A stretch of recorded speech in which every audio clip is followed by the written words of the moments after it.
नमस्कार, मैं हूं फरीद अली और आप देख रहे हैं TV9 डिजिटल।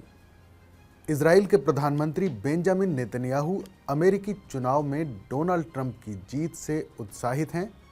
ट्रंप की जीत पर वो अपनी खुशी का इजहार भी कर चुके हैं। उन्हें उम्मीद है कि मिडिल ईस्ट में गजा और लेबनान जंग में अमेरिका और ज़्यादा मजबूती के साथ उनका साथ देगा। अगले साल 20 जनवरी को डोनाल्ड ट्रंप राष्ट्रपति पद की शपथ लेकर व्हाइट हाउस में एंट्री करेंगे, लेकिन अब खबर ये है कि उनकी वापसी से पहले ही इजराइल के मौजूदा प्रधानमंत्री नेतन्याहू की छुट्टी हो सकती है। ऐसा इसलिए क्योंकि नेतन्याहू अब अपने ही जाल में फंसते नजर आ रहे हैं। दरअसल भ्रष्टाचार से जुड़े एक मामले में नेतन्याहू की गवाही दर्ज होनी है, लेकिन उनकी लीगल टीम बार बार इसे टालने की कोशिश में जुटी हुई है। नेतन्याहू की कोशिश है कि इस केस को मार्च तक के लिए टाल दिया जाए, लेकिन उनका ये दांव अब उल्टा पड़ता नजर आ रहा है। प्रधानमंत्री नेतन्याहू पर 2 मामलों में धोखाधड़ी, विश्वासघात और तीसरे मामले में रिश्वतखोरी का आरोप लगाया गया है। उन पर तकरीबन 5 साल पहले जनवरी 2020 में आरोप लगाए गए थे और उसी साल मई के महीने में मुकदमा शुरू हुआ था। मुकदमे में देरी की वजह से लगातार नेतन्याहू की आलोचना की जा रही है, क्योंकि ट्रायल के दौरान ज़्यादातर समय वो प्रधानमंत्री पद पर रहे हैं।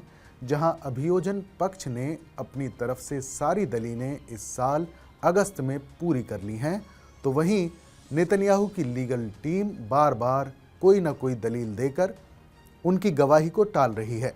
इसी साल जुलाई में नेतन्याहू की लीगल टीम ने अदालत से गवाही दर्ज करने के लिए मार्च 2025 तक सुनवाई टालने की गुजारिश की थी।